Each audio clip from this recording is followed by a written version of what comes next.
My name is Zach Arnold. I'm a Hollywood film and television editor, a documentary director, father of two, an American Ninja Warrior in training, and the creator of Optimize Yourself. Throughout my career, I have battled attention issues, anxiety, and I have been burned out more times than I can keep track of. 15 years ago, after battling suicidal depression, I decided that I was tired of barely surviving. I wanted to thrive. Since then, I have obsessively searched for every possible way to optimize my own creative and athletic performance, and now I want to shorten your learning curve.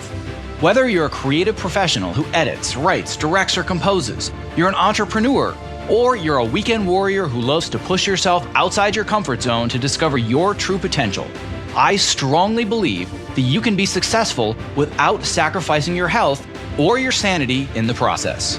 You ready? Let's design the optimized version of you. Hello and welcome to Season 3 of the Optimize Yourself podcast and episode number 74. Now, it's been a while since I released my last podcast, and I am super excited to be back for another season. I've already got a whole stack of interviews in the can with some amazing experts that I cannot wait to share with you. And I also have some really great inspiring stories of everyday people that are doing extraordinary things. If you're a brand new optimizer, I welcome you and I sincerely hope that you enjoyed today's conversation.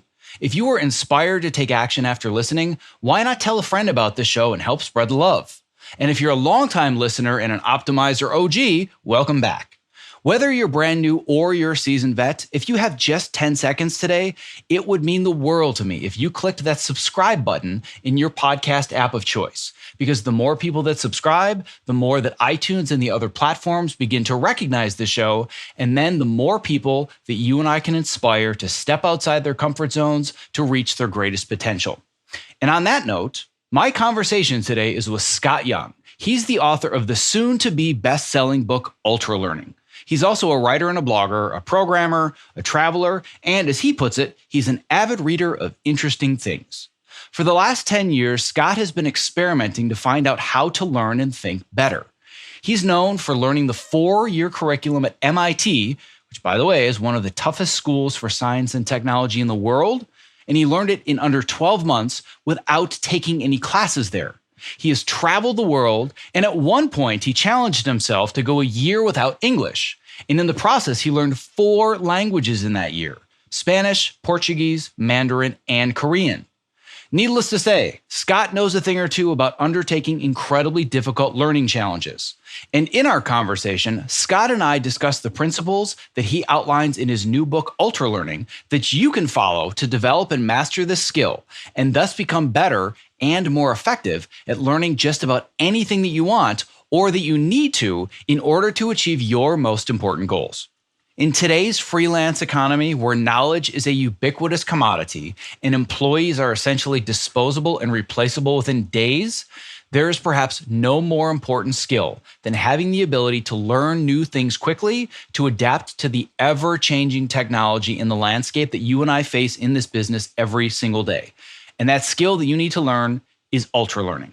Now, before jumping right into the interview, I did want to let you know I'm soon going to be opening the fall session of my private coaching and mentorship program, where you and I are going to work together for the next 4 months to help you design the path to your most important goals, whether they are lifestyle or career related. Essentially, you're going to have me and my entire optimizer coaching community in your back pocket 24/7 to help you become healthier and more productive, connect with the right people in Hollywood, and ultimately pursue a more fulfilling career. I am only accepting 12 members for the fall, and applications close August 25th. If you want to learn more about the program and apply, visit optimizeyourself.me/elite, ELITE. All right, without further ado, after a brief break to recognize the sponsors of this episode, my interview with author and ultralearner Scott Young. To access the show notes for this episode, please visit optimizeyourself.me/episode 74. This episode is made possible for you by, you guessed it, Ergodriven, the creators of the TopoMat, my #1 recommended product if you are interested in moving more and not having sore feet at your height adjustable or standing workstation.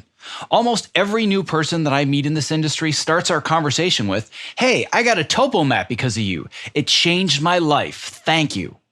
If you are not standing on one today, I cannot recommend it enough. It's super comfortable, it's an awesome conversation starter, and by the way, it's also scientifically proven to help you move more throughout your workday. To learn more and get your Topo mat, visit optimizeyourself.me/topo. That's TOPO. And as long as we're talking about moving more and being healthier in front of our desks, if you haven't heard of the Sit Tight chair or you haven't tried one out yet, you are missing out. The Sit Tight is my new #1 recommendation if you're searching for a healthier, more ergonomically friendly office chair that turns sitting into an activity that actually improves your health rather than damaging it. Just be wary of bringing it to the office because everyone is going to want to try it out. Trust me. If you want to learn more about the Sit Tight and why everybody that tries it buys it, just visit optimizeyourself.me/sit-tight, and you can even use the coupon code OPTIMIZE for 10% off your order.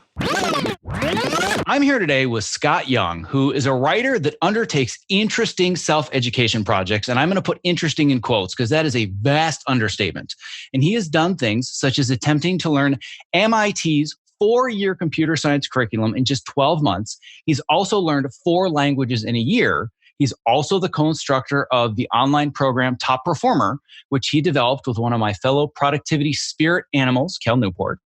And most importantly, the reason that Scott is here with me today is we're going to talk about his brand new book, Ultralearning, Master Hard Skills, Outsmart the Competition, and Accelerate Your Career. Scott, you have no idea how ready I am and excited I am to geek out with you today. Oh, I'm super excited for it. So I have a feeling that even though we've only scheduled a little over an hour, I'm going to really need you to rein me in because I have a feeling with 400 dog-eared pages and the 3 highlighters I had to go through with your book, this could take a while. Your book is really in depth. There's a whole lot of various principles and ideas and takeaways. So the first thing I'm going to tell my audience is for the love of all that is holy, don't think that this podcast interview is even remotely enough. You've got to check this book out. We'll talk more about that in the end. But I think before getting to the book itself, we need context. I always want to understand not just the message, but the messenger. And the messenger that's teaching us about ultralearning, in this case, you, has a really, really interesting story that led to the development of this process and writing this book. So what the hell is going on with doing MIT's program and 12 months and learning 4 languages? Like, how did you get into this in the first place? Yeah, so as I talk about in the book, the kind of real initiator for me was actually from struggling with learning. So I was living in France. I was in college and I was going on exchange and I was trying to learn French. And I was working really hard at it. I wouldn't say that, I was terrible by any means, but it was definitely the feeling that a lot of people do when they go and they start learning another language. You're like, oh, well, most people speak to me in English all the time, including my French friends. And, it just takes a long time to learn these languages. And I was sort of complaining about this situation with a friend from home. And he said, well, have you heard of Benny Lewis? And I was like, who's Benny Lewis? And he told me about this guy's website. And he was doing these projects, which he called these fluent in 3 months challenges, where he'd go to a new destination and try to learn as much as possible of the language in 3 months, often reaching fairly impressive levels. And so I was kind of blown away. I was sort of like, well, what's up with this guy? Like, I'm working really hard. I've been here for longer than 3 months. I'm not anywhere close to what I would consider to be fluent. So what is this guy doing? And how does he understand learning languages in a way that I don't? And so I actually got to meet him. This was sort of early on. Now he's fairly famous, but at the time he was still fairly unknown. And I got to meet him. And the thing that I discovered was it wasn't just some kind of method or tactic. And I'm sure we're going to talk about a lot of those because there are lots of little methods and tactics. But moreover, it was just a philosophy of how he approached learning, and in particular language learning, where he just approached it by taking these sort of aggressive projects, compressing a lot of learning into a short period of time, but also he was sort of fearless. Like, he was just jumping into having conversations very early on. Whereas for most of us, we spend years in the classroom studying, learning vocabulary before we timidly try to have that first conversation with someone.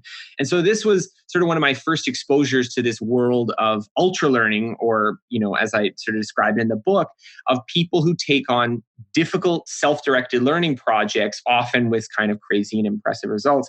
And so I sort of talk in the book a little bit about this sort of initial inspiration, not only of him learning languages and approaching it with this kind of intensity, but also this whole idea of kind of doing challenges in the first place. Like, this had just never occurred to me before, that you could try out, some kind of challenge where you set some time frame, some particular goal for yourself, you do some research, you figure out how you're going to do it, and then you go out and do it. And so the first big project I did was the one that you mentioned, this MIT challenge, which was right after I graduated from university. I decided that I wanted to learn computer science.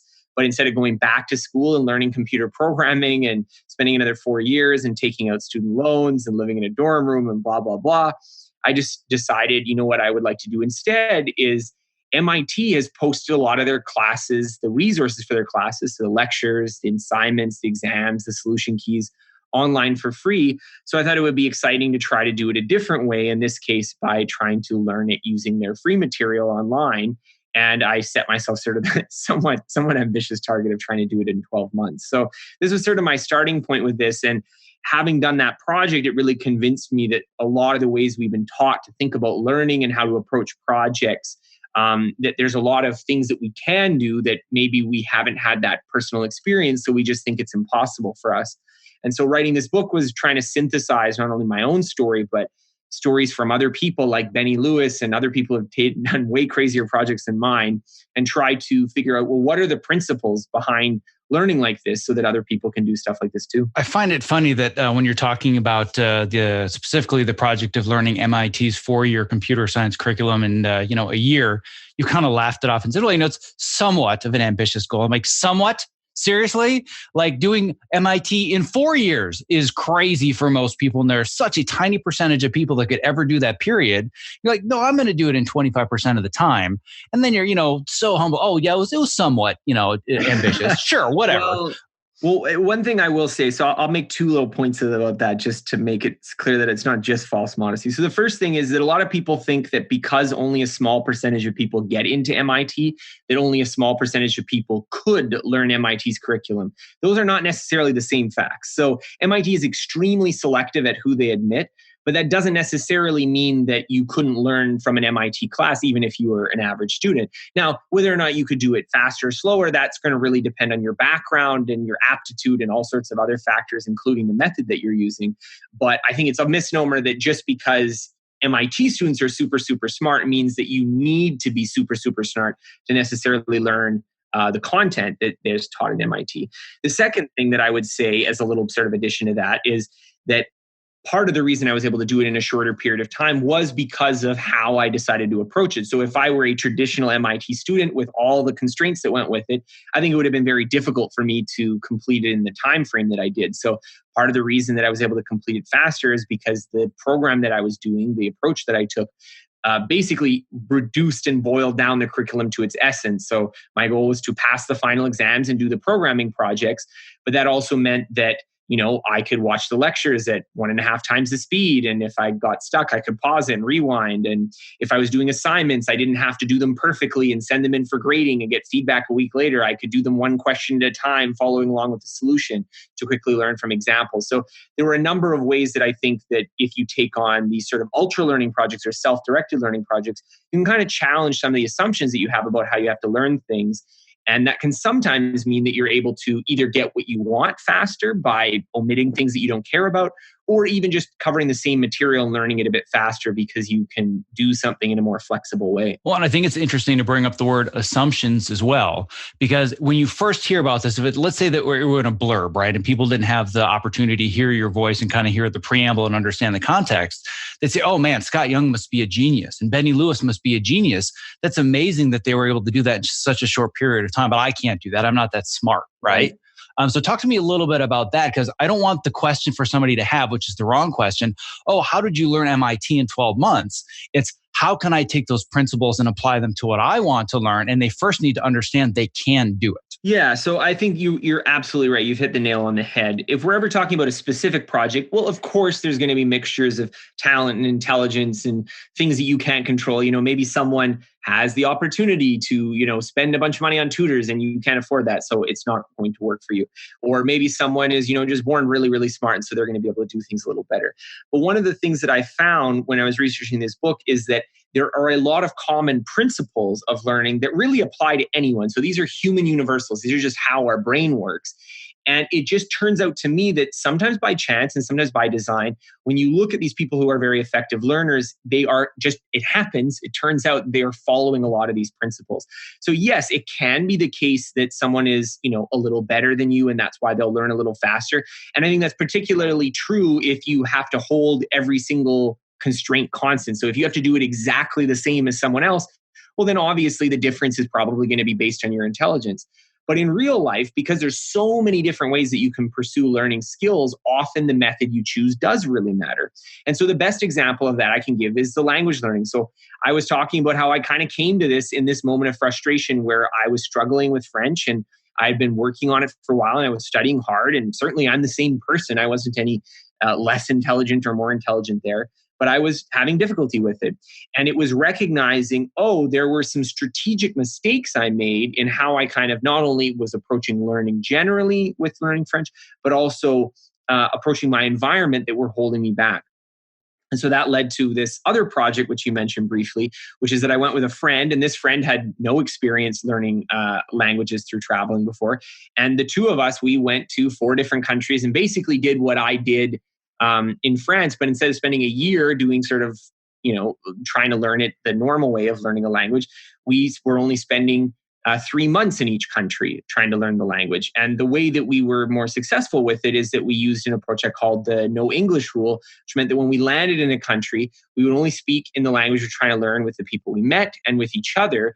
And essentially what that meant is that put us on a different path. So when you normally go into a country, you spend most of your time speaking to people in English, and that forms a network of friends and people around you that just speak to you in English all the time. And then that means every single time you want to practice, you have to push outside this bubble or push against what is most natural. Whereas if you just go with immersion from day one, you go on a different path where everyone speaks to you in the language you're trying to learn. And really you're amassing tons and tons of practice, but it's a lot easier. So these are these kind of little tweaks and adjustments that you can make. And it's not that I was any more or less intelligent learning Spanish than French, but in reality, I probably learned as much Spanish or more in that 3-month period of time than I did in a whole year in France. So it wasn't that I got 4 times smarter. I just used a more effective method. Well, and clearly the only reason it was more effective is because it was another Romance language. So it's not like you could use this and apply to, I don't know, like Mandarin Chinese, right? Well, yeah, so what we did is we went to Spain, and then we went to Brazil to learn Portuguese, China to learn Mandarin Chinese, and Korea to learn Korean. And of course, if you're learning Mandarin Chinese, it's going to be different than learning Spanish. And so I'm not there to equate every language and the difficulty therein. But this basic method, this basic strategy of how to approach learning it proved useful even there. And that's a situation where I think it's even easier to get into that English bubble. Like I know people that have lived in Spain or France, and they've lived there for like 4 or 5 years, and they're like, oh yeah, I should have been doing this when I first moved here. I would tell them about my project, and they're like, well, now I can speak Spanish, but it took me a long time. It took me a couple of years. Whereas I went to China and Korea, and you tell people this, and they're like, I've been here for 2 decades and I still don't speak the language. So there's in some cases, using the right method is not just about doing something more efficiently, but it's the difference between being able to do it at all and not being able to do it. So this is, again, I think a lot of people will focus on talent and focus on intelligence, but really missing out how much diversity there is in the method that you apply to learn something. Yeah, and method is the key word here. And this is the reason that I was so excited about this. And to be honest, it's a little embarrassing if I had like a webcam that captured this. You sent the email, and I get a lot of emails from authors and bloggers and whatever. And I'm sure you get a lot of the same. You have a much larger audience than I do. So you know what it's like to get all these cold solicitations. But I got yours and like, oh my God, Scott Young wants me to read his book. Oh my God. Just like respond. It was like a little girl, right? Because I love systematizing everything. That's kind of my key, is like, I really enjoy helping people figure out what does the path look like to achieve really difficult goals. And what I realized going through your book is I'm like, oh my God, this is basically what I've been doing my whole life. And I thought I was this crazy outlier, but there's no way I could have explained it as clearly, as succinctly as you. And what I realized is that my entire life right now is a giant ultra learning project. And my ultra learning projects for almost the last 2 years now has been training to become an American Ninja Warrior. So I decided around the age of 38, a little after my 38th birthday, with no gymnastics experience, parkour experience, ninja experience of any kind. I just had found out that I was, a little bit over 200 pounds for the first time in my life, 39-inch waist, 2 young kids, working behind a computer for roughly 50 to 60 plus hours a week, I know it would be a good idea. I'm going to be on American Ninja Warrior. Yeah, let's do that, right? And what I realized is that I was systematically breaking this giant picture, this giant vision that seemed impossible into these little tiny steps. And as I started to go through your book, I'm like, holy crap, this is the exact system I'm using. I just didn't know that this is what I was doing, right? So I really want to get into the what and I want to get into the how. But because I'm a verified, and I've talked about this with Gretchen Rubin, I'm a questioner. The first question I always want to answer is why. And there's a little brief section of your book that really stood out to me that I think is going to be really big for my audience specifically. And it applies to most people nowadays. But this is a huge complaint that I have from people that work in Hollywood and work in creative industries. And you say that a 4-year degree used to be an assurance of a decent job, but now it's barely a foot in the door. The best careers demand sophisticated skills that you're unlikely to stumble upon by chance. And I know people that spend hundreds of thousands of dollars for film degrees from USC and AFI, and I went to University of Michigan, and they walk out and they're like, I never actually learned anything that's going to get me a job. So it's on you to educate yourself. So let's explain why the process of ultra learning is so important. The way that I think about it is that there's kind of what I'll call the head case and the heart case for why to care about this. And so I'll start with the sort of logical, rational kind of approach of why this is important. Because, for a lot of people, when you say learning, they think back to that unpleasant experience that they had in school. And they're like, ooh, maybe that's something that's for someone else. That's not for me. And the reason I want to stress, no, it is for you, is because this is not something that is just affecting one person or one industry. This is something that's affecting the entire world. And so there is this really interesting set of research done by the MIT economist David Autor on what he calls skill polarization. So we all know that income inequality is rising, that the rich are getting richer. This is something that we hear on the news every single day. But Autor has dug into the research and finds that there's actually a little bit of a more nuanced picture starting from, I believe it was around the 1980s, but it might be even a little later than that, where what is happening is that instead of just having, just inequality across the board, we're actually seeing two different effects, where at the bottom part of the income spectrum, it's getting compressed, and at the top, it's getting stretched out. And the right way to think about this is that if you imagine just some sort of curve of all the people earning different incomes, it's kind of like the middle has just gotten squeezed out. So there are people who were previously earning middle-class jobs doing things that you already know are like jobs that are disappearing, things like, factory workers and travel agents and bookkeepers and all these sorts of jobs that required a middle amount of skills, maybe knowledge work, but they are, not something that is extremely, extremely hard to get. And what's happening is that these are being replaced by computers. They're being outsourced overseas. They're being sent elsewhere. And what's happening is that the jobs that remain tend to be of one of either two types. Either it's a job that requires low skills and is lowly paid. So it's, something like being a cashier or being a customer service agent where you have to actually interact with people. You can't just replace that with a computer. But at the same time, it's not going to be a great career for you to pursue. It's not going to be something that's super lucrative or rewarding. And on the other hand, the new jobs that are being created are increasingly complicated. They require more skills. They require more technology, more software. You need to be good at a lot of things that are rapidly changing in a way that they weren't in your parents' or your parents' parents' generation.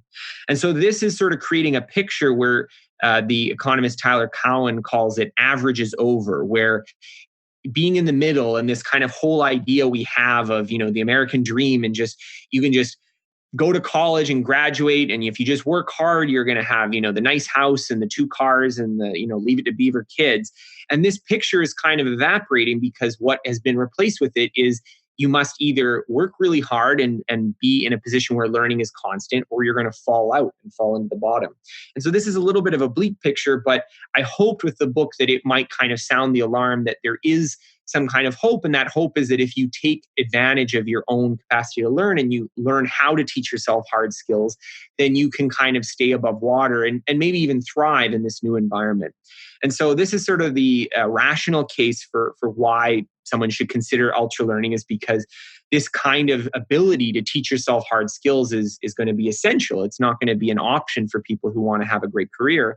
But then on top of that, I feel like the ability to teach yourself new things, the ability to, again, take that self-image of yourself, like you just discussed about, you're overweight and you're out of shape and you're sitting behind a computer all day and you're going to be like, you know what, I'm going to become an American Ninja Warrior. Or similarly, learning another language or learning a skill like public speaking or programming or art or all of these things that you feel like are difficult for you to do, or you don't see yourself as being able to do them. Once you accomplish them, once you're able to learn that skill, the world just opens up for you. And so for me, in selling this book and talking about the message that, I've really devoted my last 10 years of my life to, it's been this. It's not just been, how do you learn some practical skills to improve your career, but how do you approach things in a way where the world opens up to you and it's not just something that you have to go to school and spend tens of thousands of dollars for, but something that you can really learn anything you want to and get good at anything you want to if you have the right approach. Yeah. And like you say in the book, it's like those things will bring you deep satisfaction. They'll bring you self-confidence. And I think that for me, when I first started, the vision was want to be on the show. How cool would that be? I can be on, I don't really care about the whole being on TV thing. That was never really what it was about. But it was more about the end goal. And then, all right, well, the process is going to help me teach new things that I learn along the way to my audience. And what I realized is the more and more I did it, I really was enjoying the process so much. I didn't care about the outcome at all. But the biggest takeaway that I've gotten from it, which I think is really in alignment with what you say, the head case versus the heart case, is as I start, and I haven't been on the show, but I've been on the course as a tester. So I didn't get picked from the casting department, but that's really more about, am I a TV personality? Not am I athletically ready for the show? But I ran on the actual course as a tester. I didn't do great, but after watching the show, I did better than a lot of people on the show. But what I realized is that as I started accomplishing these things, the 2 years ago would have been a pipe dream. I kept asking myself the same question. What else have I been telling myself my whole life that I can't do? And that question pervades every area of my life, because once I overcome something really difficult that I would have said, oh, I could never do that. Wait a second. I've been lying to myself this whole time.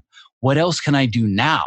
And that has completely changed my perspective on my entire life. Not just, oh, look, I've lost some weight, or I can now do an 8-foot lache. It's I can become a completely different person and I have the tool set to do it. That's what's so exciting to me about this process. Yeah. And you know what? It's so funny because you said this to me before we started the show. And I thought that was so interesting, is that you said when you were reading it, you were like, oh, wow, this is something that I'm doing. And this is really what I want to stress, is because when I was doing the research and finding these principles, these are not, completely alien techniques and methods. I mean, some of them are a little bit extreme or a little bit unusual, or maybe not the thing that you would do by default.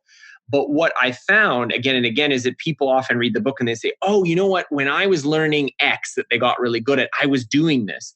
And so what I try to do with the book is not really to tell you something that is completely outside the scope of anything you've ever experienced before and is something for, totally for other people, but rather to show people, those projects that you did or those things that you learned in the past that you were really good at, whether it was, dancing or music, or, you learned guitar, or you learned art, or you learned, some skill that you were able to be successful with. What were the principles? Why were you successful with it? So that maybe you can apply to things that you find challenging right now, or you're not quite sure how to tackle. So it was really funny having this conversation with James Clear, who I know that you've discussed before. And he was telling me about how, he was going through this approach. He was like, oh, wow, this is exactly what I was doing as I was improving my writing skill. Like I just didn't conceptualize it this way.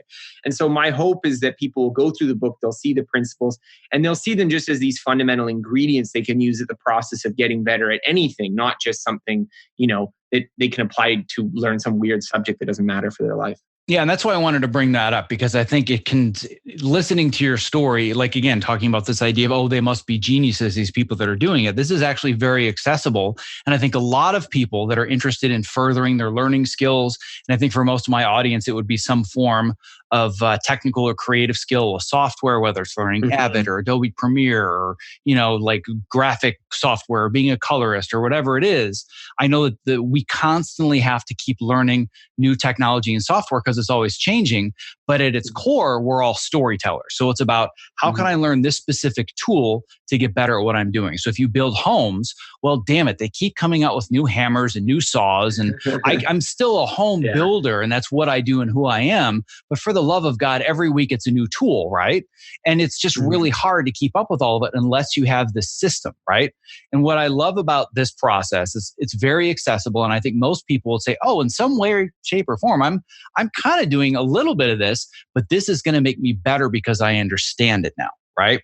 So that's why I think it's so important to go into this and also mention where you say it's principles, it's not steps. And I like that even better, because if somebody were to say, wait, he says step 4 is this, that doesn't work for me. Ah, crap, this is not the right system. But because it's principles, you can adapt it to whatever makes the most sense. So when I looked at my journey of Ninja Warrior and I kind of took it as a transparency and overlaid it over your principles, I was like, most of this applies. A couple of things maybe don't apply one-to-one, but it's enough that it really makes sense. And I think that for just about anybody, it doesn't matter what it is that you want to learn, I think your first principle is one of the most, if not the important one, and that is meta learning, or drawing the map to actually understand what it is that you're going to be doing. So I want to talk next about the meta skill of meta learning, and what the hell does it mean every time people add the word meta on top of something? Yeah. So meta learning just is a kind of fancy way of saying learning about learning.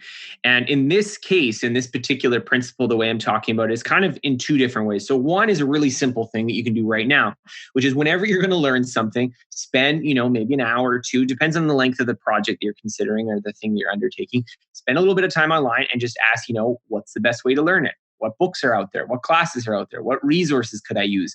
What are the methods to learn it? What do people say about applying different methods?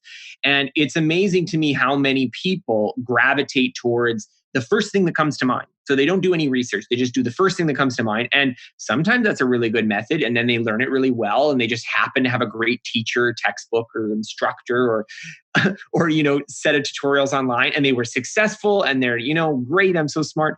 And then other times people just end up with a dud, or they end up with something that doesn't work for them. And then they say, oh, I can't learn this.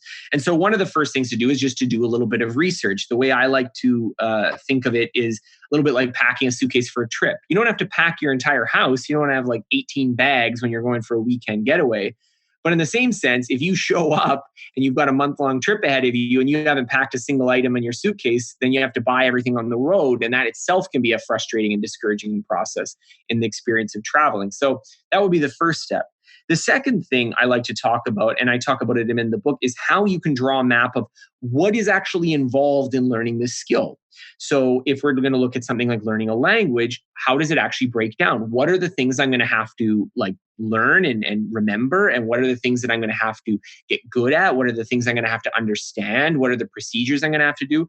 So you might start breaking it down into, okay, there's some grammar here, there's some vocabulary learning, there's some pronunciation, and you start breaking it down. And as you map things out, you start to get a lay of the land. You start to figure out, oh, this thing that I thought was, so difficult and nebulous and I have no idea how to learn it, it starts breaking down into something that's actually manageable. And that's particularly true if the thing you're trying to get better at is itself kind of abstract. So you were talking about how, a lot of the people listening here see themselves as storytellers, that is a big part of what they're fundamentally trying to do, whether or not it's through some, specific technical aspect. But getting better at the art of telling stories is itself a skill. And so how does that break down? And what are the tools that would be useful for it? What are the components of that skill that you can improve, that you can work on? And so drawing that map is sort of, in part, it's trying to identify resources and things that you can use. And then it's also this process of breaking down this sort of impossible task of getting better at something that seems really difficult and complex into something where you can say, oh, I just have to do this, this, and this, and I will get better with time. Yeah, and I see this over and over and over in my coaching practice and my online courses. And frankly, if people knew how to do this, I wouldn't have a business, because my entire business model is helping people identify the path to where they want to get. So they say, I know I need to learn this and this and this, but I also need a mentor and I need to talk to this person, but I need to learn this skill, but should I do this first or that first? I'm like, everybody take a breath. Slow down. We can do one thing at a time. So let's work on prioritizing all these things that need to get done. Because when you're looking at something specific, like, American Ninja Warrior, for example, everybody's path to get there is different. Same thing in my industry, where people will always say and be so discouraged by the fact that it's so easy to become a doctor or a lawyer because you know exactly what you need to do. If you go into Google, how to become a doctor, you're going to get 5 bullet points to tell you the entire map. Done. No research necessary. You just need to work your ass off, and it's going to cost you a boatload of money, but it's a really, really simple, easy to draw map, and everybody knows what it looks like. In a creative industry, there is no map, and people become very overwhelmed by that. So I help them take this giant vision and this concept and break it down into very, very small, manageable steps. So you don't get terrified by the elephant. You eat it one tiny bite at a time. And this meta learning process helps you do that. And this kind of goes back to the question, why is meta learning and ultra learning so important? This is a perfect example where just yesterday, somebody in my coaching program that I've been working with for a couple of months now, they had sent me a Slack message saying, hey, there's this course on Avid, and Avid Media Composer is the leading piece of software for editors in my industry. And I'm sure I'm going to get multiple messages saying, Avid's not the leader, Adobe Premiere is the leader. It's like, whatever. I'm not getting into semantics. People know what I'm talking about. But he said, listen, I think my next step is probably taking this course on Avid ACSR tech certification. It's a $3,000 course that's 24 hours of instruction. And because that was kind of the next shiny object, well, certainly this is going to move me forwards. And all I had to do was send one single Slack message that said, nobody on this side of our industry cares about that certification. That's if you want to become a tech expert in customer service and you want to work for companies and be their troubleshooting expert. But had he not reached out to an expert like me, and I mean, he's in my mentorship program, so that's what I'm there for. But had he just said, oh, this looks good, this is the first thing I came across, sure, $3,000, this is going to be amazing for my career. But you have to reach out to people and make sure you're understanding, what does your path look like? What does this other person's path look like? What are the fundamental steps that are similar? And how can I create my own path that's still kind of doing the same things? Well, and this is a big reason why I decided to write the book, in terms of these principles, or sort of these fundamental concepts of learning that people can understand and apply to different situations. Because a lot of times, what is the right way to learn something really depends on what you're trying to accomplish and where you are already. And so part of the thing that I find challenging is that people want to find tactics. They want to know, okay, what are the, top 10 things that I should do to learn X? And the problem is that it's really hard to say, for instance, that, X is always bad for learning this subject, or Y is always good, because it really depends on the order in which you learn things. And often I find what makes someone a successful learner or an unsuccessful learner is the order they do things. So, we're talking about mastering skills. Often it is not just, okay, well, I have to get good at everything, right? So it doesn't matter what I start with because I have to get good at everything. Often what really matters is, what was the thing you got good at first that allows you to do that other thing, that allows you to do that other thing. And so that is why when we're talking about, let's say, learning a language, well, you might say to yourself, well, if I want to become fluent, I'm going to have to learn all the words anyway. So why does it matter which order I learn them? Well, the reason why is if you learn them in the wrong order, you learn them in the wrong contexts, you're not going to be able to either activate the knowledge when you need it, or you might have to be learning for years or decades before you can even have your first practice situation. So a lot of learning is this sort of bootstrapping process of figuring out, okay, how do I build that foundation? How do I get to the next step? Yeah, and that's something that I go through with people over and over and over again when we figure out the sequencing process, which is actually something I want to do an even deeper dive into here, because I don't think that it's something you go into super deep in the book, but I kind of want it to be like a value added bonus. And that's some of the material that you talk about in your top performer course, because what you've also systematized is the process of reaching out to experts and doing email outreach and doing these interviews, which I was already building into an entire online course. And I've been teaching it to people. I'm like, oh, this is interesting. Scott Young reached out to me and wanted me to learn about his book. So let me do kind of a deep dive into top performer. Holy crap, this is exactly what I'm working on. Right. So it's like, it's just like this brain meld. Right. And I think that this is so important for people to understand, that if you sequence it in the wrong order, sometimes you can be incredibly efficient with your time, but dear Lord, are you being ineffective? Right. So if somebody says, I want to learn something, who is it that I'm reaching out to? And how do I actually start getting the right information in the first place? And why will they ever respond to me? So one of the things that now, as you mentioned, this is a big part of our top performer course, especially because we're focused on how do you get better at kind of nebulous career skills. And so very often the big question is just figuring out what is the thing that you're supposed to learn. That, when you deal with someone, to quote one of the people who went through our course, How do you do deliberate practice to get better at work when what you do is just deal with emails all day? What is the to quote another person, what are the music scales that you practice as a musician? What is the equivalent of that if you were a knowledge worker? And I think this is not a trivial question to answer. So when we were doing early pilots of that course, one of the big mistakes that we saw people making is that they would pursue what we call kind of like fun hobby projects, where they'd go off and they'd learn some skill, but that it doesn't really have a direct connection with performance of their job. And it was just because it was kind of low-hanging fruit that they could reach out and pluck off and say, oh, I'm going to read these 18 books on design because I'm an architect and I want to get better at architecture. Whereas if they had really dug into talking to architects and figured out how their career worked, they might identify a completely different set of skills. So this isn't to scare people. This isn't to say, well, if you pick the wrong thing to learn, you're going to ruin your entire life. But rather, because obviously I feel like just learning things in general and cultivating this learning mindset is what's important. But at the same time, one of the techniques that I do talk about in the book is what we call the expert interview method. And basically, the advice is pretty simple. If you want to accomplish some goal, so whether that's reach a certain career milestone or learn a particular set of skills, it makes sense to spend a little bit of time talking to someone who's done it before.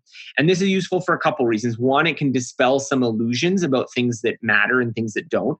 So one of the things that I think a lot of people can get stuck with is that obviously we're talking about learning a lot of technical skills. And that's very important, I think, early on in your career, because that's often what people will hire you to do, is to work with technical things. But as you get better in your skills, often the thing that you need to do is a little bit more abstract. It often involves communicating and working with other people and being able to deliver certain results in a more abstract way. So it's a little bit harder to say, when you're already in your career, okay, what do I need to get good at? Okay, I need to get good at this software. And so what we recommend doing is this expert interview method, where you can kind of look at what is the actual career trajectory of the people you're interested in, and then see what kinds of projects did they do? What were the jobs they had before? What were the skills that they would have had to get good at to progress along in their career, or to progress along in whatever thing that they're a master at now. And so I've done this myself. So before I wrote this book, I had some interviews with Cal Newport, who is someone that I've worked with a lot, but also someone who has written a lot more books than I have and has become recently quite successful with some of his more recent books. And so I wanted to figure out, okay, what was his career path for writing and to be a very successful writer that people take seriously. And so that was very instructive for me, because it helped me avoid a lot of pitfalls in writing my book, in making sure that, I did the work that I needed to do and make sure I improved the skills that needed to be improved in my own career as a writer. So this process of sequencing, of deciding which order to learn things, is very important. And although I don't talk too much about the expert interview method, that is something that we mention as a tactic, but it's probably only a couple pages in the book. One thing that I do talk about with sequencing in the book, which I think is incredibly important, is this principle of directness, which is basically that if you are going to learn something, it really makes sense to not only think of how you're going to use it, but start applying it in a concrete situation really close to the beginning of when you start learning a skill, which a lot of people don't do. And so they spend years studying something in a formal classroom environment, never apply it. And then you get the situation that we talked about earlier, where you spent hundreds of thousands of dollars on a fancy education, and then employers are like, yeah, but you can't do anything important, so we won't hire you. Yeah, and it's funny because directness, if I were to pull out one principle where I wanted the bulk of our interview to be about one, it's probably a combination of directness and meta learning. And I want to jump into directness, but I want to say one other small thing first about this expert interview process, because I think this is so important. And this is yet another one of those areas where I really felt special, because I thought I had found this super secret ingredient that nobody knew about, where I was teaching people that part of their process of sequencing, what they needed to do was not just learn the skills, but they had to research the lifestyle of the person that they wanted to emulate. I was like, this is brilliant. Oh, wait, this is lesson 3 in your course. I'm not as smart as I thought I was. Right. So let's talk a little bit more about that, because a big part of meta learning and moving a career forwards, or, this whole process is, do I actually want to do this on a day-to-day basis, or do I just want the result? Well, it's funny. We're talking about education, and it just seems to me that there's so many things about our educational system that are either embedded at a cultural level or practically institutionalized, which are so contrary to how I think we ought to do things. So one of them is simply that we expect people when they're 18 to decide what they want to do with their life without having any exposure to what that means. And so people choose majors because they liked a teacher in their first year of university, but that actually has nothing to do with whether you're going to like the jobs that result, or whether even that's a good thing to major in, whether there even are jobs that will result from it. And so I think it's unfortunate because a lot of people don't do that prior research. They don't actually look into what is the job actually going to be like. And so one of the things that we talk about in our course is identifying people and examining their lifestyle, not just so that you can choose which industry to enter or which job to get, but also so that you can kind of get a sense of not only what are your options, but how you can build the skills to be able to negotiate that kind of lifestyle. See, the thing I feel a lot of people do, and this is particularly true in kind of corporate or office environments, is that they dangle these little promotions at you. So, you're a manager now. Well, okay, well, now you're going to be a regional manager. You're going to be a vice president, or you're going to be this. And they dangle these things which have a little bit of a pay increase, but usually a lot more responsibility, a lot more hours. And people never really think about what kind of life they want to lead. They don't really think about what kind of career they want to make, what kind of work they want to do, what their lasting impact they want to be is, as well as, trivial things like how much money do you make and how often do you have vacation and what kind of lifestyle you have. And so I find that the people who do have these really enviable lifestyles, and we talk a bit about it a little bit in Top Performer, as well as in my book, where people, they work for themselves or they work from home. Or I remember talking with one software engineer and he was saying, I could work for 3 months of the year and take the other 9 months off if I wanted to. And that would be enough to earn enough money to live on this.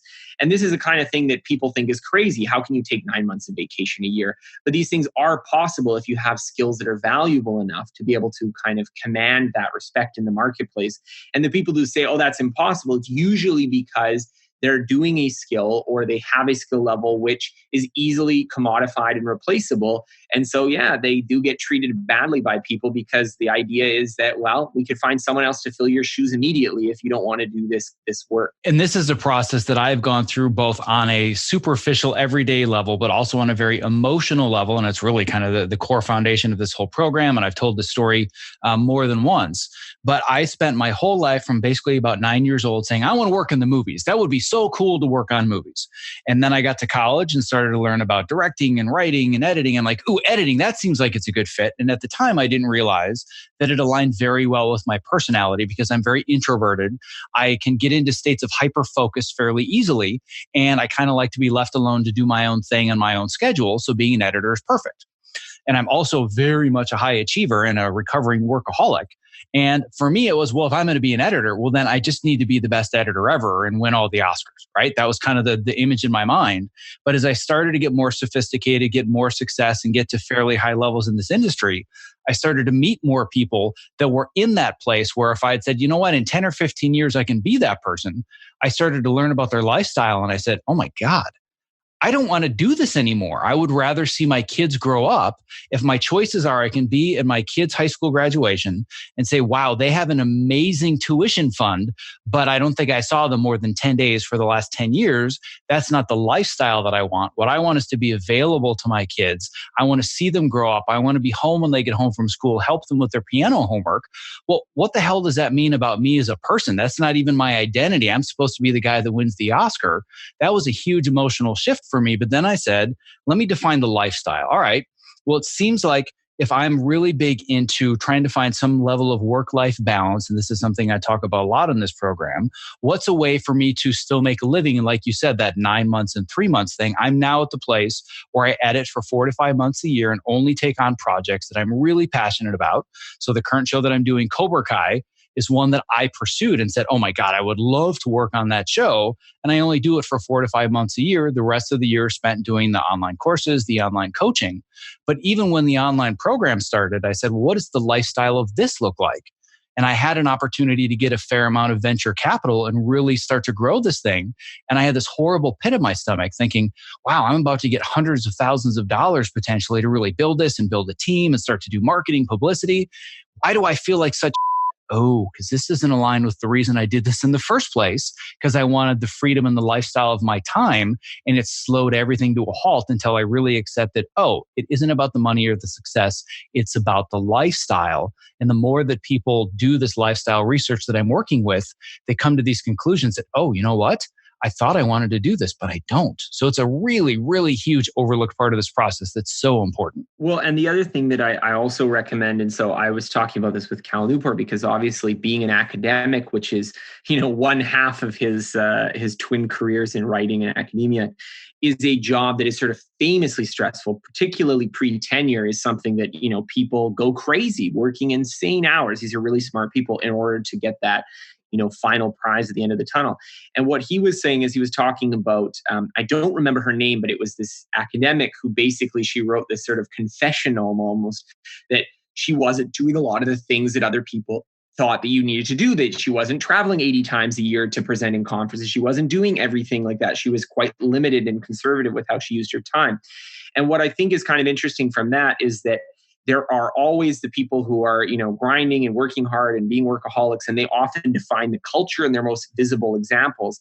But sort of you'll talk and you dig in a little bit more and you'll meet people who will kind of sheepishly admit, oh yeah, no, I didn't do any of that. And then they're still quite successful, which to me is really an indicator that it's not just about how many hours you work or how much face time you make or how, that you take every single meeting or every call or every little opportunity, but can you really produce remarkable work? And if you can produce remarkable work, you can often translate that into, like what you said, where you have a sort of enviable position where you get to do the kinds of projects that you want to work on.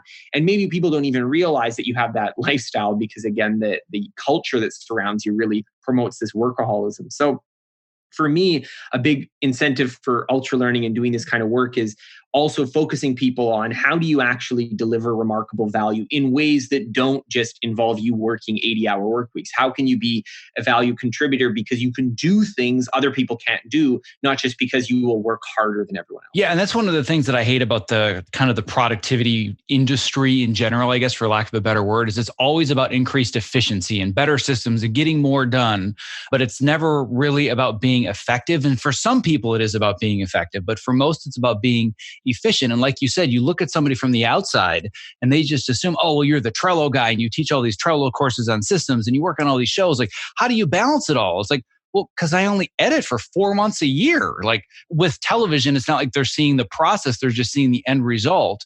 They don't realize that I'm actually spacing this out. And for example, like kind of one of my secrets, and it's not a secret at all because I share it as part of my productivity system in general, is that I batch everything. So you're the 4th podcast that I've recorded this week. I'm going to do another 5 or 6 next week. And then I'm probably not recording for months, but I'm going to release them one week after another after another.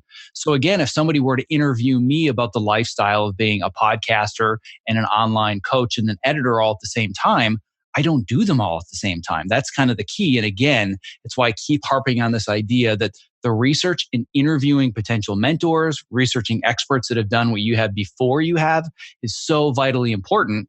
And the skill of being able to reach out to them and get them to respond to you is another huge overlooked skill that people just assume, well, you just send them an email, but there's so much more to it. Absolutely. But where I want to go now is what we kind of alluded to before, because I think this is one of the biggest areas that, again, is overlooked. And it's this idea of directness.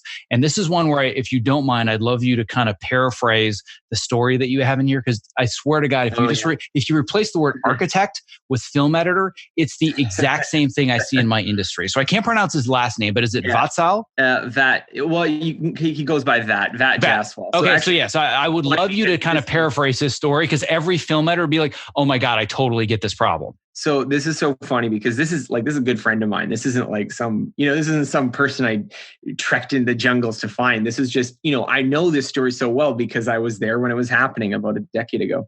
And so this is my good friend. He was actually the person who went on the trip to learn languages with me. So there's a little weird synchronicity there as well, because we're quite good friends. And he had studied architecture in school. And he had graduated, and it was right at the peak of the Great Recession, and he couldn't find a job. And so he came from India. He's living in Canada. He needs to get a job or his, work visa will expire and they'll deport him. And he's just sort of like, well, I've been studying here. I've spent all this money to go to school and nothing to show for it. And he was very kind of depressed about this, but he's a tenacious person. And so he decided to do something which a lot of people wouldn't do. So he sent his resume to hundreds of different places, no response. So he's like, you know what? I'm just going to hustle it. I'm just going to show up at people's offices and just be like, hey, I'm going to speak to whoever's in charge. And he would tell me stories about how he would go to these people's offices and the secretary would say, oh yeah, well, he's not in right now. And he's like, okay, I'll just wait. And he would wait in the reception for like hours for the principal of the architecture firm to return. So he could be like, oh, hey, can you look at my portfolio? Would you hire me? And he went and did this for a couple months. No results. So I think a lot of people who are in this situation would just be like, oh, you know what? It's just the economy. It's just the industry. You just can't get a job. And this is a very comforting belief to have, because when he looked at all of the people he graduated with, none of them had found jobs yet. All of them had either gotten jobs out of the field, or they'd moved back in with their parents, or they were going to pursue a master's so they could kind of kick the can down the road. And like, hopefully when the master's is done, they'll be able to get a job. And so, and admittedly, this is a bit of an unusual situation. This was the peak of the recession. There were massive layoffs. So it's not to say that it's always like this, but it is a difficult time. And what he found was, when he was talking to people, the sort of little bits of feedback he could get, he realized that the issue wasn't just that, we're not hiring, but rather that a lot of these firms were saying, well, we don't have the luxury of hiring someone that's going to be 3 to 6 to 9 months out of producing valuable work. We need someone who can get on the job and just do the job immediately, because our budgets are tight and we have deadlines and we've already laid off people. So we're already under a lot of pressure. And so what he decided to do is, I'm going to get really good at the skills that they actually practice in the architecture firm. So forget what I learned in school. I'm going to actually figure out what matters. And so the first thing he did was he got a job working at a large form print shop. This is the kind of place that makes blueprints. And being able to see blueprints every day, he got quickly to learn, okay, how do the architects actually put together buildings? How do they do the drawings? What codes do they use? All these little details. And then he spent some time training himself on the software that you use to design buildings, which in this case is the software Revit. And so using that kind of joint knowledge, he made a new portfolio. And this time it was built with the software they actually used, and he made the blueprint. I mean, it was his own design, but he made the blueprint look like the blueprints that they actually make. So when he gave his portfolio and they opened it up, they were like, oh yeah, this is exactly what we do here. And so he took that portfolio and he applied to just 2 jobs, and they gave him a job immediately. They hired him on immediately. And it just goes to show in my mind that a lot of us think, oh, no one will give a chance on me. The market's really hard. And they never take that introspective stance of, why don't people think I'm valuable? Why don't they think that I would be a useful hire?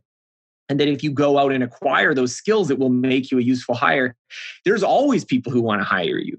And it's just the issue that sometimes you don't have the skills that people really care about. So this was the story that kind of led into this discussion of directness, which is basically asking the question of, if he did this project and was so successful, why didn't he have an architecture job after 4 years of school? Like, what was he learning in school to get to that point? So I think this directness piece of learning the skills that you actually need is so often missing in our discussions of education and career development. Yeah, and I don't want to go too deep into the politics, but I do want to go maybe one lateral or tiny layer deeper to talk about education's dirty little secrets, because I think this is really, really important for so many people, not just that are starting out, but in my industry specifically, that's always the excuse. Oh, they said that they need this skill and this skill and that skill, but nobody's teaching that. Or that's not what I learned in school, right? Like you said, it's very comfortable to use that as an excuse.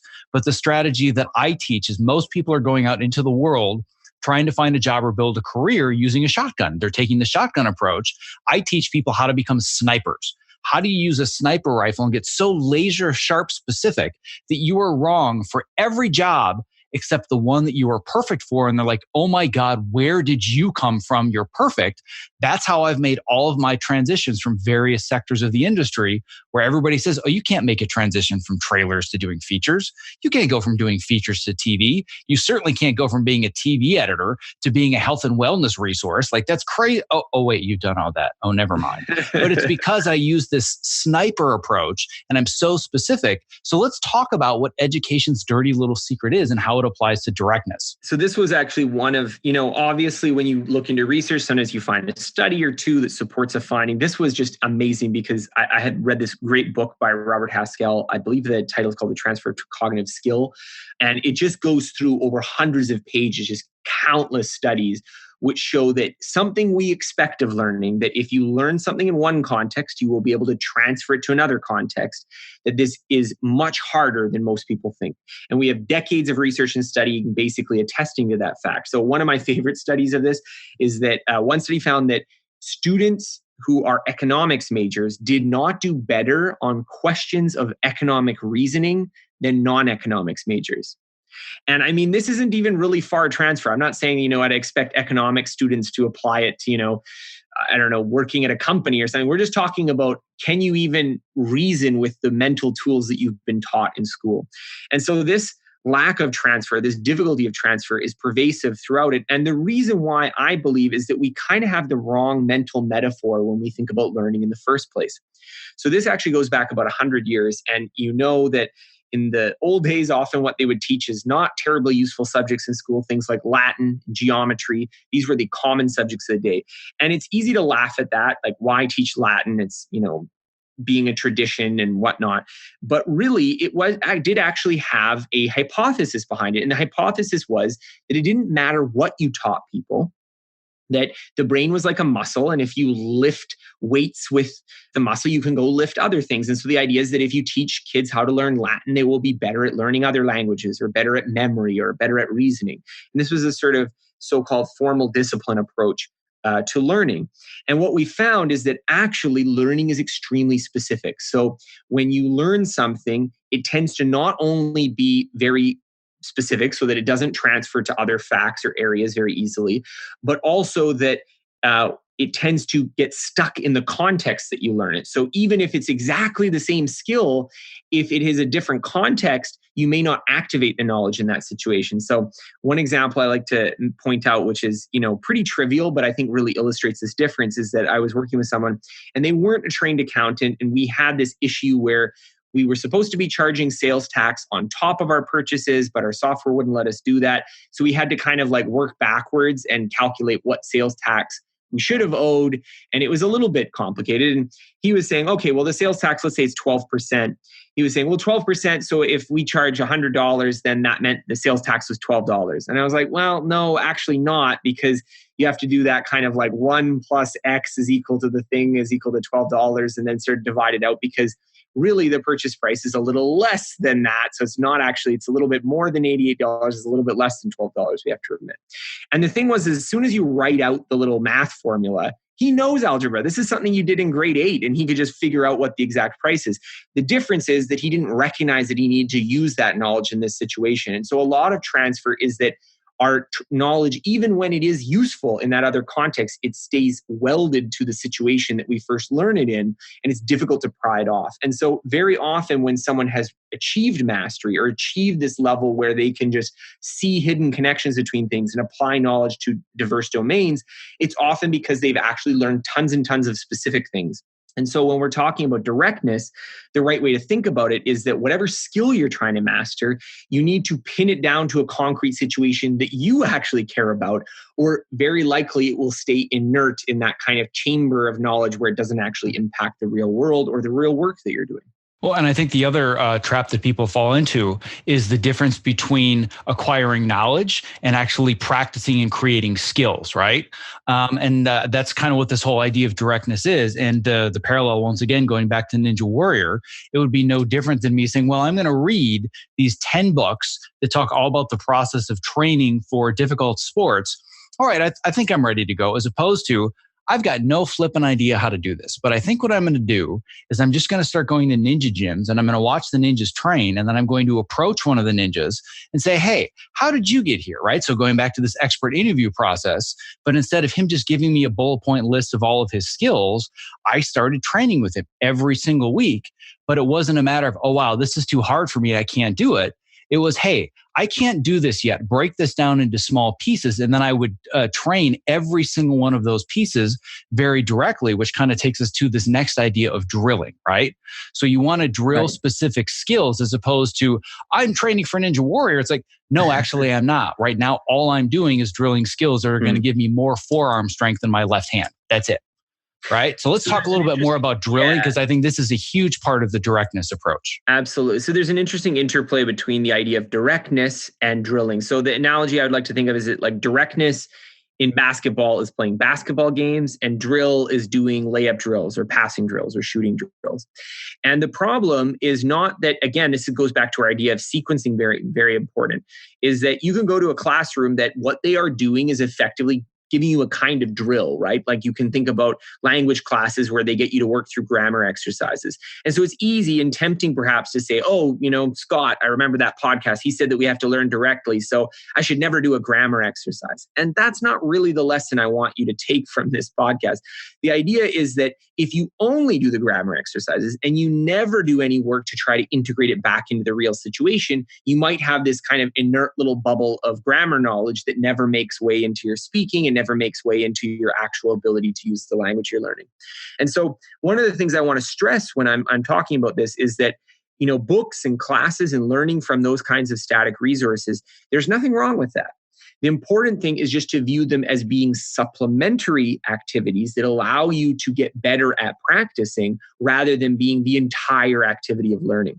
And so when we're talking about drills, this is again an important point that often you might be learning a new skill and you might find, actually I could really benefit from a tutorial, or I could really benefit from learning this concept or theory that would help me make sense of these things that I'm trying to do. But again, it's about sequencing and ordering. So one of the people that I studied extensively for this book was Benny Lewis. And Benny Lewis told me that one of his major approaches for learning a language is that he would start with a phrase book. So he would just start with a phrase book and just read things out. And then only later, once he had been practicing for a while, would he try to dig into understanding the grammar of why that phrase is set up the way it is. And this is very interesting to me because how a lot of schools will teach is that they will focus on teaching you the grammar and making you master every little detail, even though you've never been in a situation where you've had to use it yet. And so I really see drills as being this kind of interplay that you do some direct practice, you actually use the skill in a concrete situation. And then when you struggle with it, you go back to the drawing board and, okay, how can I isolate off components of this? How can I improve my weaknesses? How can I separate out the things that are difficult, get better at them? Okay, now let's try to reintegrate it and see what new problems we come up with. And one thing that I want to add to this, and I'm not even sure this is something you talk about too much in the book, but this is a conversation that I think goes right along with this. And I hear this all the time in my industry, and I'm sure it applies to many others, where people will say, oh, well, you don't understand. I've been doing this for 20 years, right? Well, just because you've been playing basketball for 20 years or editing for 20 years, that doesn't mean that you're really good at the individual skills. It just means that practice makes permanent. Practice doesn't necessarily make perfect, right? Just because I've been typing for 30 years doesn't mean that my word per minute count goes any higher unless I drill the skill of being a more effective and efficient typer. So one way to break this down for people specifically in my industry, when somebody says, how is it that you are such a fast editor? They'll watch me and they'll say, you're so efficient, I can barely keep up with what you're doing on the screen in your fingers. And I say, it's because I drilled specifically all of the keystrokes. Can I remember where they all are? Do it over and over and over and over. Not because I was editing a project. My sole purpose was to get better at those individual keystrokes that I use 500 times a day. How can I better organize my folders and do a deep dive just into organization, which is its own meta skill? How do I organize to be super fast and efficient? So it wasn't a matter of, well, the more I edit, the faster I get. Well, no, the more you edit, the more permanent your current skills become unless you drill specific skills, which both comes back to expert research and the directness approach in doing the drilling. All of these different various principles all meld together. And I'm really hoping help somebody understand, oh, I'm starting to see how all of this really starts to gel, right? Well, really what you're discussing is related to the deliberate practice research by K. Anders Ericsson, where basically he finds that actually spending a lot of time doing something does not make you an expert performer. So there's somewhat of an irony that he's become associated with this 10,000 hour rule that, to be successful at something just requires 10,000 hours, where his actual research shows almost the opposite, that plateaus in skill are the default. That while it may require many, many hours, and in some cases maybe as many as 10,000 hours to become really good, that just doing something for 10,000 hours doesn't necessarily make you an expert at it.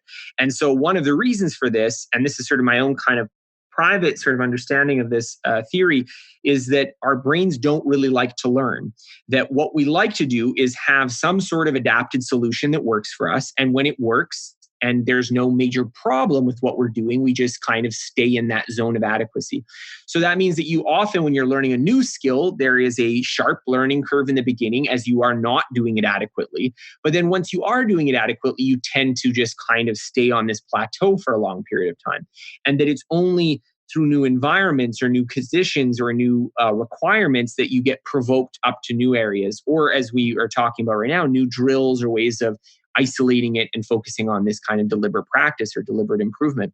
And so I think the wrong lesson to draw from directness is that, well, again, Scott says, work on that skill. So I should just do that skill entirely for the rest of my life and I will be an expert at it.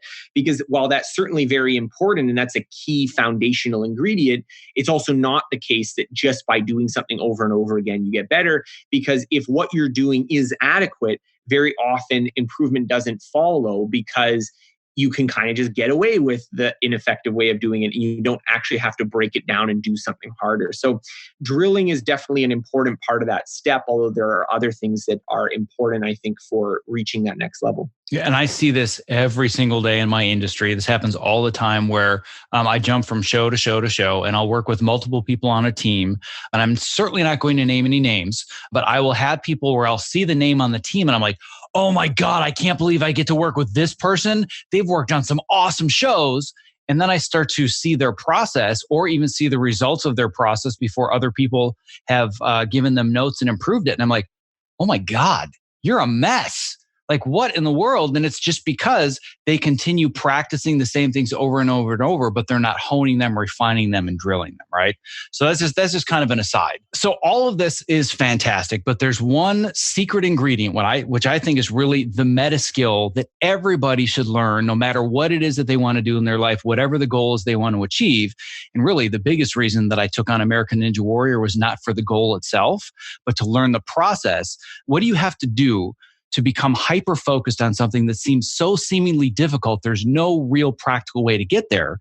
And focus happens to be your second principle. This isn't something we have to go into super extensively because I have more than 2 hours worth of podcast interviews with your partner in crime, Cal Newport. We talk about deep work. And I also have an entire 1 hour long masterclass mini course where I go into deep work itself and I talk about the habits to perform deep work, how to set up your environment. So I don't want to go into this too extensively because I have a lot of other resources I can help people with.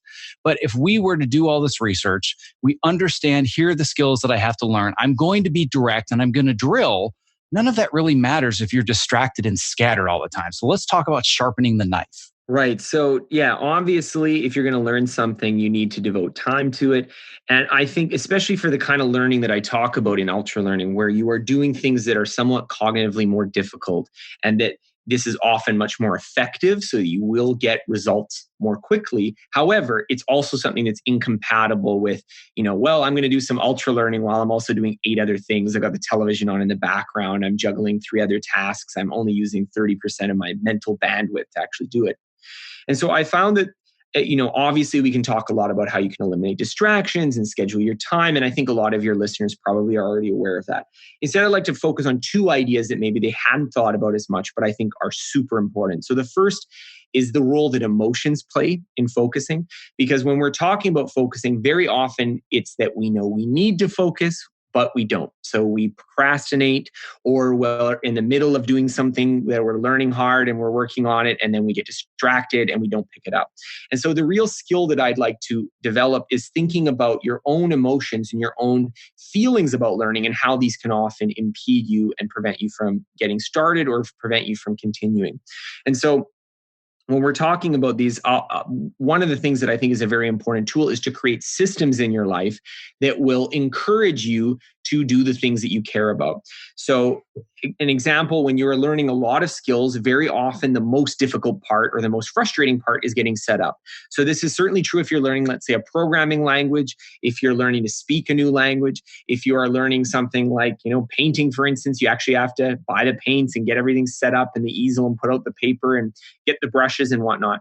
And so very often setup can be a barrier to actually working on the skill you care about. So one good thing to do is to either get all that setup done at once. So make a concrete position your schedule and say, you know what, I know it's going to be frustrating, but I'm going to spend a couple hours just grinding through this setup process so that I'll have the software, I'll have everything set up so I can start practicing. And then the other thing too is that when you have to get upset, set up multiple times to make sure that that process is automated and streamlined in a way so that it doesn't become a big barrier for you actually doing practice. So that's just one example. Other examples are where sometimes dips in the process of while you're learning a skill can be the thing that is the actual obstacle. So to give a quick example, when I was learning Chinese, I was doing a lot of flashcards. And when you're doing flashcards, sometimes you will get one of them wrong. And whenever I would get one of them wrong, I would immediately have this kind of pang of frustration. And this is particularly true because the software I was using for the flashcards, if you're doing one that's a review, meaning it's an older flashcard and you get it wrong, it kind of totally resets all the progress you've made. So it can be extra frustrating because like, oh, if I had gotten this right, I wouldn't have had to see it again for a couple months. But now I have to see it again like 3 times in the next few days just because I screwed it up one time. And so this pang of frustration would often mean that when it would occur while I was doing some studying or doing some practice, I would want to quit right then. I wouldn't want to keep going. And what I found is that if I made a rule for myself that I could only stop, I could stop whenever I wanted to take a break, but I had to have gotten the last question right, meaning I had to get the most recent flashcard, it had to be correct. Immediately, my persistence on doing flashcards went up by a huge amount. And the reason why is simple, because if you feel that pang of frustration, it actually only lasts for a very short period of time. So if you can resist it for, the length of time it takes to do one more flashcard, you will get much more persistent with your studies. And so this is something you can think about for yourself is where are the little points of frustration? And if you can make a rule for yourself that, okay, when those consistent points of frustration happen, I won't give up right at that moment, you can very often focus for much longer. So the affective thing, the idea that your emotions are constantly playing this tug of war with your attention is, I think, very important. The other little tidbit that I think is interesting, which came up from the research, which I think also sort of can inform your process, is how broad or narrow your focus also can influence your ability to perform things cognitively. So one of the things I thought was really interesting is they did this study that involved subjects, and some of the subjects were sleep deprived and some of them were well rested. And the interesting they found is that having a loud noise in the background made the well rested subjects perform worse, and it made the sleepy subjects perform better. And what this essentially means is that arousal, or things that keep you energized, can kind of focus and sharpen your focus. But if you have too much of these things, it can create sort of problems if you're otherwise mentally well functioning. And so one of the advantages that you have is if you're doing particularly creative work, or if you're doing work that involves lateral thinking and lots of problem solving, it can often be beneficial to actually inject breaks. So inject moments where you're not thinking too consciously about the work that you're doing, because it allows some of those creative connections to foster. So one of the things that I did a lot during the MIT challenge is an idea I call smart breaks. So most people take breaks, and breaks are great. You need to take breaks every once in a while. But one of the things I would try to do is do a break that is mentally not very tiring, but is also not something that you're likely to get totally involved in. So it's very difficult to get back to the work you're doing. So things like, going on a short walk, or sitting quietly for a little bit with your eyes closed, or having a glass of water. These aren't super exciting activities. They allow your sort of mental space to kind of broaden, open up a little bit so you can solve some problems that require creative thinking. But at the same time, you're not going to be on your phone and then like an hour goes by and I should really get back to work. So these two ideas of controlling sort of the breadth of your focus by, taking breaks or monitoring your environment, as well as the emotional side of focus, I think are two important aspects to this that are often not discussed. Yeah, I couldn't agree with that more. And that's something that I talk about in the 3-part mini course that I have, all about building the habit of deep work. And by the way, I use Cal's name and I have links to his books everywhere. So I don't want you to think, wait a second, is he trying to teach deep work? Like, no, I am evangelizing Cal. I'm not trying to kind of repurpose this. But one of the things that I talk about is how important it is to prime your brain for creativity during these breaks. And he talks about something called productive meditation, which is essentially what you're talking about. And one of the things that I do during these breaks, and if I were to have a webcam set up and somebody watched me for 12 hours a day, they say, you spend like a third of your day just staring out the window. You don't do anything. I thought you were Mr. Productivity. I'm like, you don't understand. That's the secret to productivity, is that I'm treating it like I'm a marathon runner and I'm pacing myself. And part of pacing myself is just staring out the window, giving my brain that rebooting process. And that's where a lot of my creative ideas come from. And I'm sure the same thing happens with you, where you can just kind of sit with your eyes closed or take a quick break, take a quick walk. And all of a sudden you're like, oh, there's an idea. And then bam, 3,000 words later, you've got it down on paper, right? Absolutely. Absolutely. Yeah. So I think that that's a really important part of the process, is making sure that you are focused on whatever the skills are and you're not trying to multitask. The last real quick thing that I want to extract, and we don't have to go too deep into this, but I would say you need to trademark this and you need to sell it as a bumper sticker, because this is essentially what is the heart and the soul of my entire program. And that's where you say in one sentence, knowing that you are going down the wrong road in life can interfere with your motivation. And my whole philosophy of procrastination, inability to focus, inability to move your life forwards, is that you lack confidence that the next action on your calendar is the right action. And I think that going through this entire process, working through the principles that we've talked about, and also the 5 additional amazing principles that we didn't even get a chance to talk about, and we're like 90 minutes into this interview.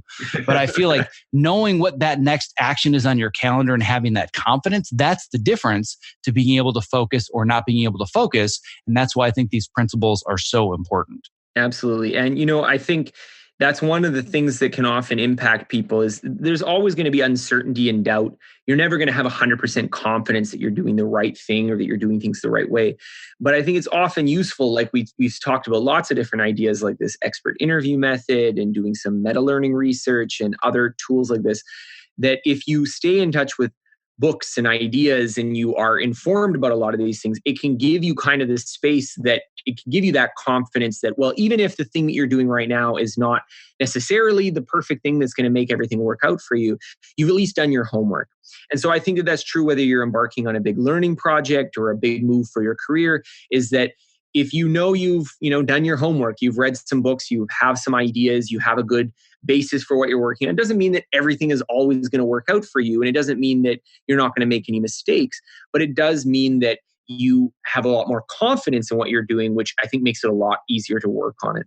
Yeah, could not agree with that more. I've basically devoted the next direction or the next period of my life to going in the direction of helping people find that clarity, doing that sequencing, designing the path, finding the right people, connecting with them. So obviously I'm in complete agreement with you. We have 9 principles. We just finished talking about 4 of them.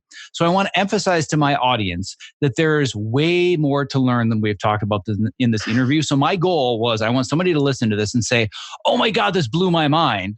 Then they go buy the book and they're like, holy crap, there's so much more they didn't even talk about. Like just this process alone can be a game changer for anybody that's struggling and saying, I feel like I'm doing all the wrong things. Why am I not moving forwards? I'm sending all these resumes. I'm taking all these meetings. I'm not getting anywhere. Maybe it's just a matter of applying the Ultralearning process to doing the right things at the right time and then meeting the right people, right?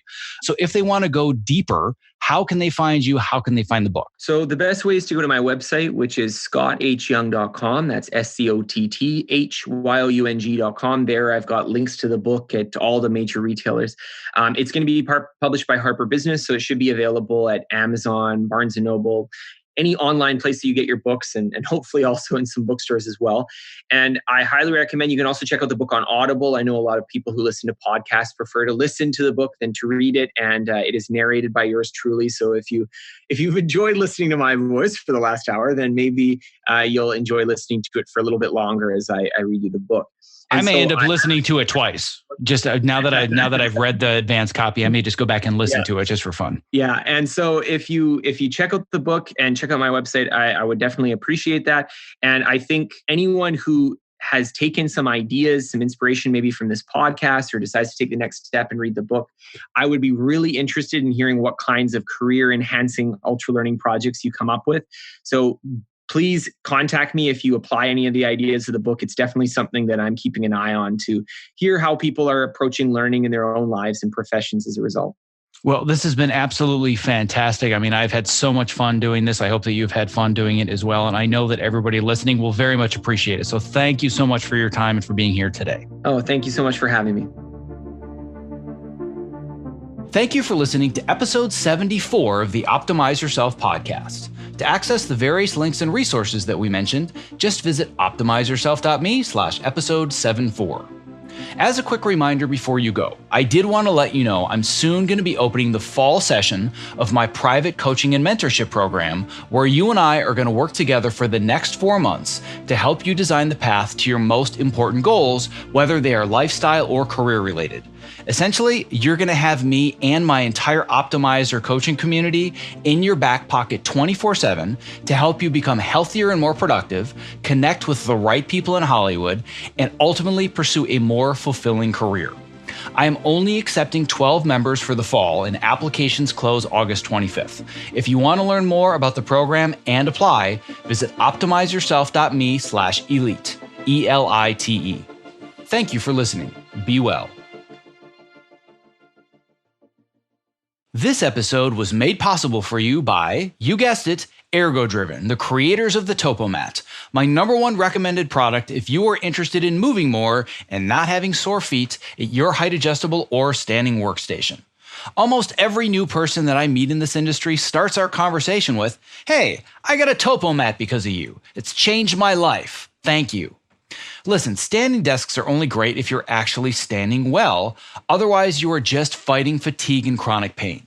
Not like any other anti-fatigue mat, the Topo is scientifically proven to help you move more throughout your day, which helps reduce discomfort and also increases your focus and your productivity. I'm literally standing on one as I read this, and I don't go to a single job without it. And if you're smaller and concerned the Topo mat might be too big, or you simply don't have the floor space, well, there's a Topo Mini for that. To learn more, visit optimizeyourself.me/topo. That's TOPO.